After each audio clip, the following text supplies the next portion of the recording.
ఏ వ్యాపారమైన లాభాల కోసమే చేస్తారు. ప్రైవేట్ ట్రావెల్స్, లారీల ట్రాన్స్పోర్ట్ అయినా, కార్ల ట్రాన్స్పోర్ట్ అయినా ఇవన్నీ లాభాల కోసమే చేస్తారు. కాకపోతే రైల్వే, బస్సులు, ఆర్టీసీ ఈ రెండిటి విషయాల్లో లాభాలను చూడం మనం.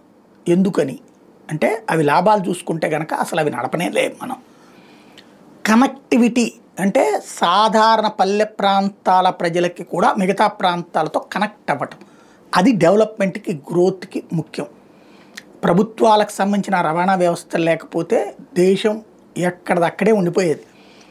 ఎస్పెషల్లీ ఇప్పుడు అది సీరియస్ చేస్తున్నారు. ఇప్పుడు ఫర్ ఎగ్జాంపుల్ ఒక పల్లెటూరులో ఒక బస్ స్టాప్ కడతారు, అది ఒక 15 లక్షలు 25 లక్షలు స్థలంతో కూడా కలిపితే ఒక 50 లక్షలు ఖర్చు అవుతుంది. కానీ అక్కడ ఆగేటటువంటి బస్సుల వల్ల ఏడాదికి కూడా అంత ఆదాయం రాదు, 10 ఏళ్ళైనా అంత ఆదాయం రాదు. అయినా ఎందుకు నడుపుతారు అంటే ఆ బస్ స్టాండ్ అన్నటువంటిది ప్రయాణికులకి వసతిని ఇవ్వడం అన్నటువంటిది ముఖ్యం. అట్లాగే రైల్వే లైన్స్ విషయంలో ఈశాన్య రాష్ట్రాల మీద మోడీ సర్కార్ సీరియస్గా దృష్టి సారించి 77 ఏళ్ల తర్వాత మిజోరాంలోని రాజధాని ఐజ్వాల్కి ఇండియన్ రైల్వేస్ ఫస్ట్ టైం 51 కిలోమీటర్ల రాంగ్ రైల్వేని 48 టన్నెల్స్తో అట్లాగే 140 బ్రిడ్జెస్తో కట్టింది.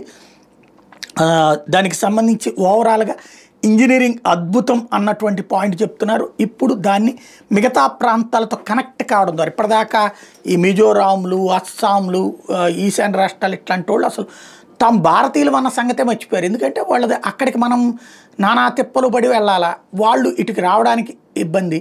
కాబట్టి అసలు భారతీయులు అనే ఫీలింగే పోయింది. ఇప్పుడు మనం అందరం ఏం చేస్తుంటాం, కావాలంటే సెలవుల్లోనో సరదాగా ఇతర ప్రాంతాలకు టూర్లు వెళ్ళి వస్తున్నాం. ఇక్కడ వెళ్ళేది ఉందా? లేదు కదా. అది ఇక్కడ ముఖ్యమైనట్టు.